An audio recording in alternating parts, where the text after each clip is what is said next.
John Foreman tahu betul cara berpikir militer Rusia, karena ia bertahun-tahun berada di ruangan bersama para komandan tertingginya sebagai atase pertahanan Inggris di Moskow 2019 sampai 2022 dan sebelumnya di Kiev. Foreman menyaksikan persiapan perang kedua pihak. Sekarang, dalam wawancara baru dengan The Economist, dia menjelaskan mengapa Rusia tidak pernah akan berhasil meraih kemenangan cepat dan luar biasa seperti yang diharapkan banyak orang. Foreman duduk berhadapan dengan Menteri Pertahanan Rusia Sergei Shoigu dan Kepala Staf Umum Rusia Valery Gerasimov, mendesak mereka mempertimbangkan kembali keputusan tersebut. Menjelaskan, semakin banyak bukti yang menunjukkan bahwa Rusia akan melakukan invasi. Jadi, ini benar-benar merupakan upaya terakhir untuk mencegah mereka melakukannya. Dia melanjutkan. Intinya adalah untuk membantah semacam poin-poin pembicaraan mereka dan benar-benar masuk ke substansinya, serta benar-benar mengatakan, lihat, jika kalian tidak menginvasi. Itu akan berdampak buruk bagi Eropa, Ukraina, dan Rusia. Ada juga langkah bilateral dan multilateral untuk menstabilkan hubungan kita. Seperti yang kita ketahui sekarang, pihak Rusia tidak mendengarkan. Setelah pertemuan itu, Putin memerintahkan serangan, sisanya menjadi sejarah. Namun, sementara seluruh dunia menyaksikan dengan ketakutan, mengira Rusia akan benar-benar menghancurkan musuhnya dan mengambil alih sebagian besar wilayah Ukraina. Dalam beberapa hari, Foreman sadar perang itu takkan berjalan seperti itu. Dia memiliki pengetahuan orang dalam tentang persiapan militer Rusia dan menggambarkan situasinya sebagai kekacauan total. Dia lalu menjelaskan beberapa alasan khusus kegagalan Rusia. Alasan pertama, meremehkan lawan dalam perang. Meremehkan lawan Anda adalah salah satu langkah terburuk yang bisa Anda lakukan. Meski pasukan lebih besar dan kuat melawan lawan yang tampak lebih kecil dan lemah, mereka tetap harus menunjukkan rasa hormat kepada lawannya. Mereka harus menghadapi konflik dengan serius. Jangan pernah berasumsi bahwa musuh akan langsung menyerah begitu saja. Kita telah melihat berkali-kali sepanjang sejarah, ada banyak contoh di mana pertempuran bahkan seluruh perang dimenangkan oleh pihak-pihak yang tampaknya lebih lemah daripada lawan mereka. Perang bukan hanya soal jumlah, jadi pihak dengan tentara dan tank terbanyak belum tentu menang. Semuanya jauh lebih rumit dari itu, dengan jaringan variabel yang sangat banyak yang semuanya berperan dalam mempengaruhi hasil akhirnya. Namun, Rusia dan banyak negara lain di dunia terjebak perangkap meremehkan Ukraina. Rusia meninjau sejarah militernya yang agung dan statusnya sebagai kekuatan militer besar dunia.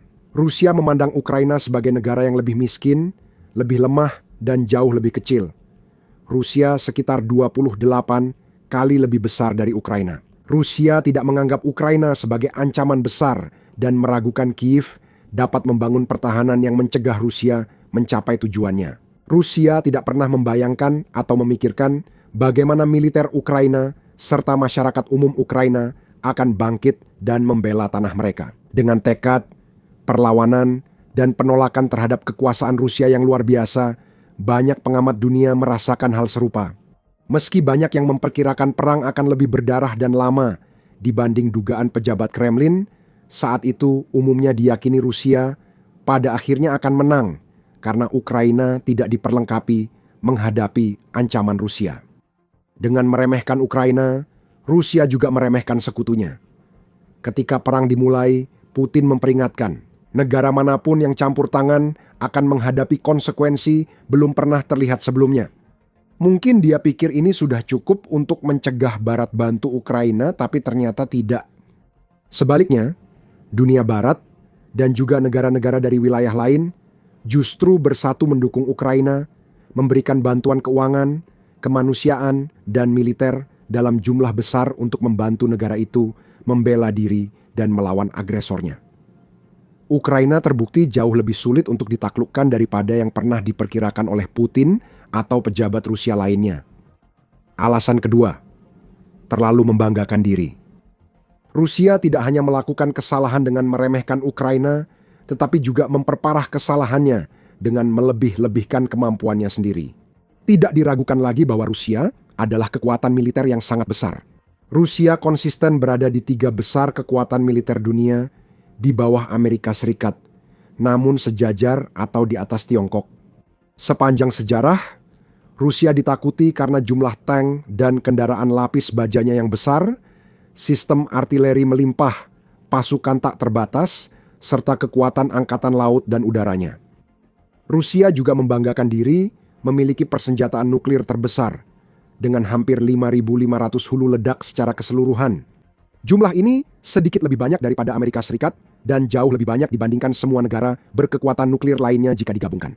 Ini adalah negara yang tidak ingin diperangi oleh negara manapun karena mampu menimbulkan kerusakan besar dan menyebabkan hilangnya banyak nyawa secara katastrofik. Hal itu sudah sangat jelas terlihat selama konflik di Ukraina sejauh ini, dengan puluhan ribu warga sipil Ukraina terbunuh bersama dengan tak terhitung jumlah tentara. Dengan perkiraan jumlah korban tewas total lebih dari 400.000 orang. Tapi bukan karena Rusia kuat dan memiliki pasokan yang baik sehingga mereka tak terkalahkan atau tak pernah salah. Amerika Serikat, meski kekuatan militernya jauh lebih besar dari Rusia dan unggul hampir di semua metrik militer, tetap bukan kekuatan yang tak terkalahkan. Tidak ada militer yang demikian. Mereka semua punya kelemahan, mereka semua bisa lengah dan terkena pukulan keras oleh lawan yang terorganisir dengan baik dan memiliki strategi yang matang. Namun, Rusia tampaknya tidak merasa demikian. Seperti dicatat Forman, apakah mereka meremehkan Ukraina? Ya, dan apakah mereka terlalu percaya diri dengan kemampuannya?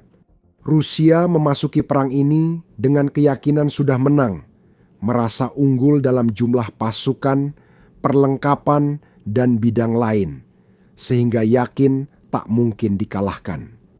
Yang membawa kita langsung ke alasan ketiga menurut Forman. Dibutakan oleh arogansi dan fanatisme.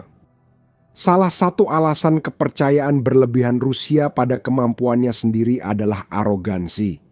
Sejak runtuhnya Uni Soviet, Rusia telah berjuang untuk menerima kenyataan bahwa banyak negara dan republik yang dulu pernah dikuasainya kini telah merdeka. Rusia terus memandang dirinya sebagai pemimpin de facto di kawasan tersebut, memperluas pengaruhnya ke berbagai bekas republik Soviet, mulai dari Belarus hingga Kazakhstan, Kirgistan, dan Tajikistan. Putin sangat menyesali runtuhnya Uni itu dan menyampaikannya kepada rakyatnya pada pidato tahun 2005. Pertama-tama, perlu diakui bahwa runtuhnya Uni Soviet adalah bencana geopolitik terbesar abad ini. Bagi rakyat Rusia, itu menjadi tragedi yang nyata. Puluhan juta warga dan saudara sebangsa kita mendapati diri mereka berada di luar wilayah Rusia. Sejak saat itu, banyak ahli yang menyarankan bahwa salah satu tujuan utama Presiden Rusia adalah membangun kembali Uni Soviet. Setidaknya pada tingkat tertentu. Dan Ukraina khususnya jelas merupakan salah satu bagian terpenting dari teka-teki itu. Selama bertahun-tahun, Putin mendorong narasi bahwa meski Ukraina punya nama dan lagu kebangsaan sendiri, tetap seharusnya dianggap bagian dari Rusia. Forman mencatat, dia dan banyak pejabat tinggi Rusia secara historis menganggap Ukraina dan rakyatnya lebih lemah dan rendah daripada Rusia. Mereka adalah Malorosia, orang Rusia kecil, tanda kutip. Kita bangsa Rusia agung, mereka bangsa Rusia kecil, dan kita pewaris Zhukov. Mereka hanyalah sekelompok orang desa, tanda kutip, yang korup dan tidak efisien, serta tidak bisa mengelola negara mereka sendiri. Rusia tidak hanya masuk perang dengan rasa percaya diri dan rasa berhak berlebihan, tapi juga didorong sentimen ksenofobia dan chauvinisme dalam banyak keputusan Putin dan jenderalnya. Seperti dicatat Forman, negara itu sering dibutakan oleh perasaan ini, sehingga prasangka dan arogansi menghalangi mereka mengambil pendekatan tepat dengan cara yang lebih rasional dan bijaksana. Alasan keempat, ekspektasi yang salah. Arogansi Rusia dan ketidakpahaman tentang orang Ukraina serta kehidupan di negara mereka menyebabkan ekspektasi yang sangat meleset dari kenyataan. Memang, ketika perang dimulai, segera muncul laporan bahwa Putin dan pejabat Kremlin lainnya mengira semuanya akan selesai dalam hitungan hari. Beberapa tentara Rusia bahkan diminta membawa seragam parade untuk berbaris kemenangan di jalan-jalan Kiev. Hal ini bahkan disampaikan oleh salah satu tokoh militer Rusia sendiri, Vladimir Churkin, mantan kepala pasukan darat Rusia. Dalam wawancara baru-baru ini, Churkin mengatakan semua orang awalnya memperkirakan perang akan berakhir dalam 3 hari sejak 24 Februari. Kita akan menghabisi mereka saat itu juga. Saya akan memberi penilaian buruk pada seluruh dinas intelijen Rusia dan menyatakan pihak berwenang menerima informasi yang salah. Bahwa 70% penduduk Ukraina ada di pihak kita dan 30% menentang, ternyata justru sebaliknya. Apa akibatnya? Kita sudah tahu. Di minggu pertama saja, kita mendapat pelajaran pahit. Banyak tentara Rusia mengaku pergi ke Ukraina berharap disambut sebagai pahlawan dan pembebas. Mereka pikir wanita dan anak-anak Ukraina yang miskin akan berlutut di kaki mereka, berterima kasih karena telah menyelamatkan hidup mereka dari penindas tirani yang sebenarnya tidak pernah ada. Mereka berharap disambut meriah, namun yang didapat justru peluru dan bom. Dan semua ini berkaitan dengan alasan lain, runtuhnya Rusia yang telah dibahas sebelumnya. Karena pasukan negara itu memasuki perang dengan harapan yang sangat tidak realistis. Mereka secara alami menjadi lebih arogan dan percaya diri, dan tidak pernah bisa memprediksi apa yang sebenarnya menunggu mereka di seberang perbatasan internasional. Alasan kelima, kesenjangan intelijen. Salah satu alasan utama mengapa Rusia memiliki ekspektasi yang begitu tidak masuk akal terkait perang ini adalah karena dinas intelijennya, terutama Dinas Keamanan Federal, Federalnaya Sluzhba Bezopasnosti yang merupakan penerus KGB Soviet di masa kini. Meskipun memiliki reputasi sebagai salah satu badan intelijen terkuat di dunia, Federalnaya Sluzhba Bezopasnosti ternyata salah menilai situasi di Ukraina secara besar-besaran. Menurut laporan, beberapa agennya sangat yakin bahwa invasi Rusia ke Ukraina akan berjalan lancar. Mereka sudah mulai mencari rumah aman dan akomodasi untuk pemerintahan pro-Rusia baru yang akan dipasang.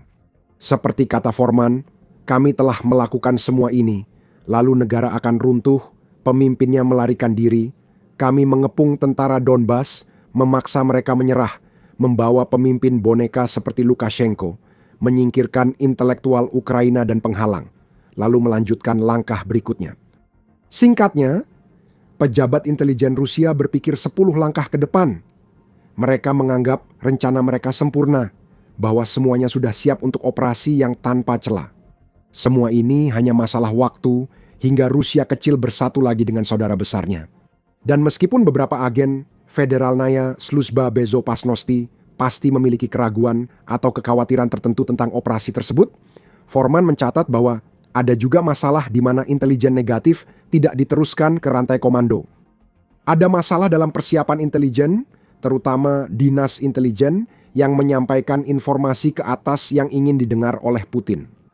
Dengan kata lain, Federalnaya Sluzhba Bezopasnosti tidak ingin memberitahu Putin bahwa ada kemungkinan semua ini bisa gagal.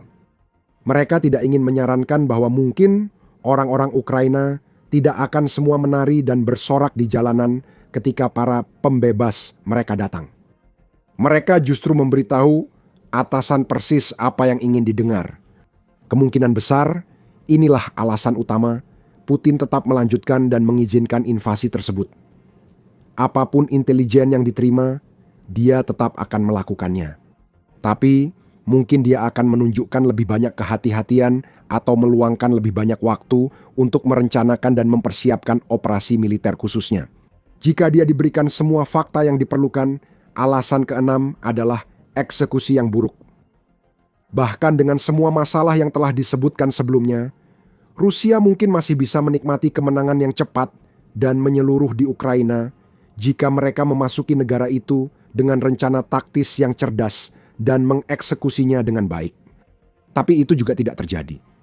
Invasi skala penuh sebesar ini menuntut persiapan yang tak tertandingi dan eksekusi yang sempurna. Bahkan kesalahan atau kelalaian sekecil apapun bisa menimbulkan masalah.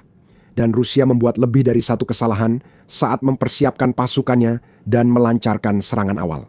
Seperti dijelaskan Forman, saya rasa dalam pelaksanaannya mereka melakukan 4 serangan paralel ke Ukraina sekaligus Tidak ada komandan utama, tidak ada logistik, tidak ada latihan seperti yang saya katakan. Jadi ketika rekan-rekan saya berkeliling di perbatasan pada musim dingin tahun 2022 mereka, para tentara Rusia, hanya duduk di sana, mabuk-mabukan, terkena COVID, dan tidak melakukan apa-apa. Foreman melanjutkan dengan menambahkan bahwa tiba-tiba pasukan Rusia yang sama, banyak di antara mereka yang sakit dan hampir semuanya tidak siap menghadapi apa yang akan terjadi, diperintahkan untuk menyerbu. Dan dalam beberapa hari berikutnya, kurangnya organisasi mereka terlihat jelas oleh semua orang, seperti yang dicatat dalam laporan resmi tahun 2022 dari Dewan Hubungan Luar Negeri Eropa. Orang-orang Rusia meninggalkan banyak kendaraan dan perlengkapan lainnya karena kekurangan pasokan pada hari-hari awal invasi, dengan tank-tank mahal dan kendaraan lapis baja secara efektif diserahkan kepada Ukraina. Karena salah kelola sumber daya oleh Rusia, banyak unit juga tidak dapat mencapai tujuan mereka karena kekurangan bahan bakar atau pasokan lainnya. Dan pasukan Ukraina juga berperan dalam mengganggu logistik Rusia dimanapun dan dengan cara apapun yang mereka bisa. Secara teori, dengan memusatkan begitu banyak pasukannya di Ukraina Timur, Rusia mengurangi panjang garis depan dan memperpendek jalur suplai antara Rusia dan wilayah pendudukan seperti Luhansk dan Donetsk. Namun, hal ini juga memberikan Ukraina target yang lebih kecil untuk diserang, sehingga pasukan Kiev semakin mudah mengidentifikasi dan menghancurkan jalur suplai yang sangat penting itu, serta gudang amunisi dan infrastruktur penting lainnya. Alasan ketujuh, ketidakmampuan secara keseluruhan. Merangkum penilaiannya tentang kesiapan Rusia pada Februari 2022, Foreman menunjukkan banyak contoh ketidakmampuan negara itu secara keseluruhan. Dia mencatat, misalnya, peta dan rencana sudah usang saat perintah invasi dikeluarkan, seraya menambahkan, saya pikir ini kegagalan besar Rusia. Menurut saya, ini menunjukkan institusi Rusia seperti Angkatan Darat, Angkatan Bersenjata, dan Kementerian Pertahanan rusak karena korupsi dan ketidakmampuan. Memang, bagaimana perang ini berlangsung telah menjadi dakwaan besar terhadap institusi-institusi tersebut.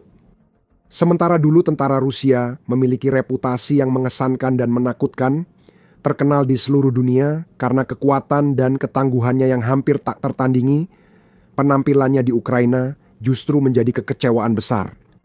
Ya, pasukan Rusia memang masih terus mendapatkan sedikit wilayah di Ukraina saat ini, tetapi mereka melakukannya dengan sangat lambat dan telah mengalami kerugian luar biasa hanya untuk hasil yang sangat kecil.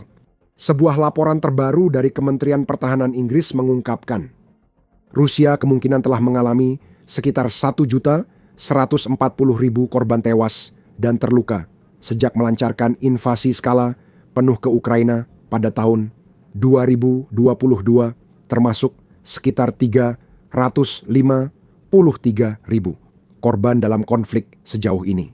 Pada tahun 2025, para ahli dan analis intelijen sumber terbuka juga telah mengonfirmasi kerugian besar peralatan militer Rusia. Puluhan ribu tank, kendaraan lapis baja, radar, sistem pertahanan udara, artileri, dan aset lain lenyap dari peta akibat serangan rudal, drone, dan senjata Ukraina. Rusia juga telah melihat dirinya terisolasi di panggung dunia. Bank dan bisnisnya terputus dari perdagangan internasional.